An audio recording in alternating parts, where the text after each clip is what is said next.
अस्सलाम वालेकुम। मैं हूं हमज़ा मुनीर और आप देख रहे हैं YouTube channel H series notes. आज हम जिस टॉपिक के बारे में बात करेंगे एलएलबी पार्ट 5 कानूनी शहादत ऑर्डर हमारा सब्जेक्ट है और इसमें हमारा एक टॉपिक है डॉक्ट्राइन ऑफ रेस्ट गेस्टे। देखिए जो रेस्ट गेस्टे का कॉन्सेप्ट है, रेस्ट गेस्टे जो वर्ड है ना, ये पूरे कानूनी शहादत में कहीं यूज़ नहीं हुआ। आर्टिकल 19 की जो जस्ट जो समझी जाती है और पेपर में जो क्वेश्चन आता है, ये बेसिकली इस कॉन्सेप्ट को ही रेस्ट गेस्टे कॉन्सेप्ट क्या कहते हैं। ठीक है,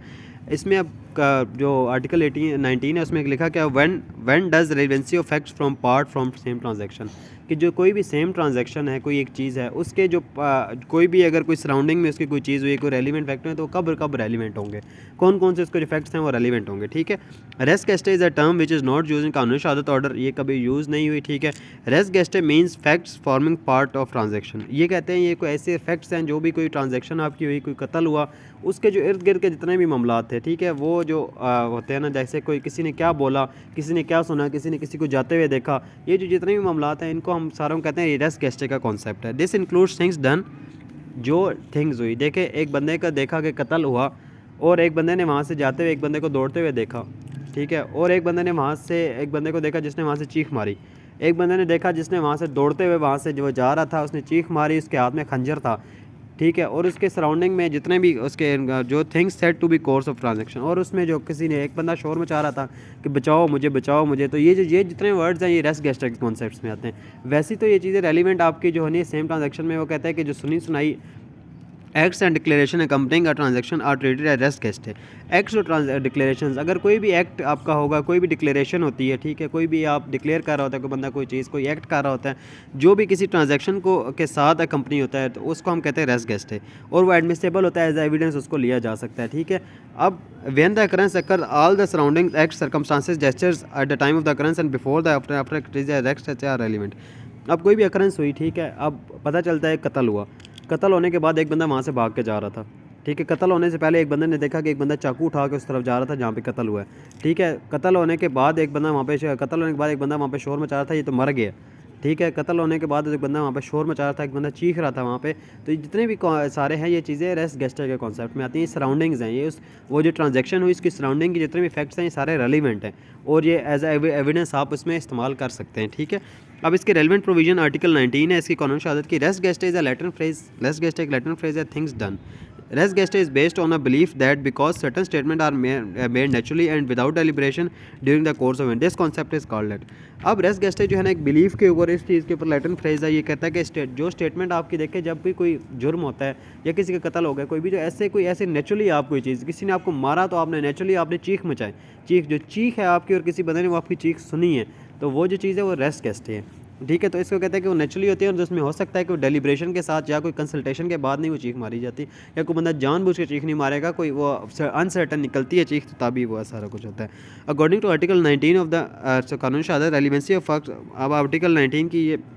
हैं बेरेक्ट वर्डिंग है, इसको हम समझते हैं। According to this article the fact and issue does not happen in isolation, ये कहता है कि आपको कोई भी फैक्ट एंड इशू, जैसे फैक्ट एंड इशू हमारे पास जो हम एग्जांपल डिस्कस करते हैं उसमें कत्ल था, जो आपका कत्ल है वो अकेले सिर्फ कत्ल नहीं हुआ वहाँ पे, ठीक है, it always has factual story behind, उसके पीछे कोई ना कोई स्टोरी होती है, कोई ना कोई इवेंट होते हैं उसके साथ जुड़े हुए। A fact and issue lies in a pool of other facts that gives a birth to it। फिर फैक्ट एंड इशू है ना वो एक पूल के अंदर होता है कि जो दूसरे फैक्ट्स के साथ मिल के तब उसके साथ बनता है। This article made such facts relevant, तो ये जितने भी फैक्ट्स हैं जो स्टोरी होती है सारे वो इसके साथ रेलिवेंट है। Occurring is the in the same transaction is a wide term that include several kinds of things happen at the time of occurrence before or after the occurrence. Occurring same transaction का मतलब ये है कि कोई भी आपका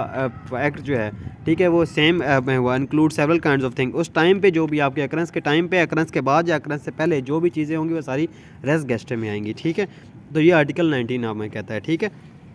अच्छा, अब एग्जांपल बात करें, A accused of murder of B, A जो है ना वो एक्यूज है मर्डर ऑफ बी का। Now B the facts are A go behind B, ठीक है, पर अब एक जो देखे एक ये फैक्ट आ गया कि ए बी के पीछे जा रहा था, ठीक है, C watch A holding a gun and doing fire in the air, C ने ए को देखा कि वो गोली उसने पिस्टल उठाई हुई थी और वो फायरिंग करता हुआ जा रहा था in the air. B is calling for help, B जो था वो कह रहा था बचाओ बचाओ बचाओ मुझे, ये सारे फैक्ट। साउंड ऑफ फायर, वहाँ से साउंड आई एक फायर की, ठीक है, and all words utter by accused, और कोई एक्यूज़ की तरफ से एक्यूज़ ने कहा रुक जाओ मैं तुम्हें नहीं छोड़ूंगा, रुक जाओ, मैं जो वो वर्ड वो जो कह रहा था जो विक्टिम था, और विक्टिम की वजह से जो विक्टिम ने कोई ऐसा वर्ड कहा मुझे बचाओ मैं मर जाऊंगा मुझे छोड़ दो, कोई भी ऐसा वर्ड उसने बोला, और any witness are known as surrounding circumstances, या वहाँ पे कोई एक बंदा खड़ा था, वो कहता है ये छोड़ दो इसे, ये तो मर रहा है अभी, अब इसको छोड़ दो, ये मर जाएगा। तो जब वो ऐसा कोई वर्ड उसने यूज़ किया तो ये सारे जो सर्कमस्टांसेस थे ये रेस गेस्टर में आएंगे, and comes under the category of the res gestae and all fact these facts are relevant, और ये सारे फैक्ट्स जो हैं ये रेलिवेंट हैं, ठीक है। Statement which can be admitted, अब स्टेटमेंट कौन कौन सी चीज़ें आपकी रेस गेस्टे के अंदर आ सकती हैं, आपके वर्ड्स आ सकते हैं, आपके फ्रेजेस आ सकते हैं, कोई एक्सप्लेनेशन, कोई एक्सप्रेशन वगैरह आपने दिए हैं, वो statement which led to the checking of some mind में, कोई ऐसा स्टेटमेंट जो किसी की माइंड की तरफ, आपने ऐसे स्टेटमेंट दिया जो किसी की माइंड की तरफ कह रहा है कि ये ऐसा है, ठीक है। Res gestae and hairs evidence, अब देखें एक जनरल रूल है कानूनी शहादत में कि hearsay evidence is no evidence, hearsay evidence generally hearsay evidence is no evidence, बस रेस गेस्टे इज एक्सेप्शन, तो रेस गेस्टे इसकी एक्सेप्शन है। Under the hearsay rule a court normally refuse to admit the evidence the statement that witness says that he or she heard by another person. अब देखें एक बंदा कहता है कि मैंने उस बंदे को चीखले चलाते हुए सुना, ठीक है, तो ये एक स्टेटमेंट है ना, जनरली कोर्ट जो होती है ना, ये जनरली कोर्ट ये कहती है कि वो बंदा कहे कि मैंने उसको मैंने ना, उसने मुझे बताया था कि वो बंदा यहाँ पे ऐसे कर रहा था। जनरली ये जो चीज़ें हैं ना, हेयर से एविडेंस नो एविडेंस के, सुनी सुनाई बात पे कोई भी एविडेंस नहीं है और उसकी शहादत नहीं दी जा सकती। ये सुनी हुई आपने बात है, जो आपने अपने आंखों से देखी है वही इसकी शहादत होगी। The reason behind the admission unfairness and inaccuracy, क्योंकि ये इनएक्यूरेसी इसमें हो सकती है, अनफेयरनेस हो सकती है। If a witness is allowed to give hearsay evidence then it is a probability that a witness may be misunderstood statement of the other person misinterpret the, और अगर इसको अलाउ कर दिया जाए कि हेयर से evidence आप दे सकते हैं, तो वो हो सकता है कि अगले बंदे की बात को उसने उस तरह समझा ही ना हो जिस तरह वो कह रहा था, ठीक है, मिस अंडरस्टूड किया और मिस इंटरप्रेट कर दिया उसने, ठीक है। Exception, res gestae is one of the exception of the hearsay rule, अब रेस गेस्टे एक एक्सेप्शन है हेयर से रूल की, ठीक है।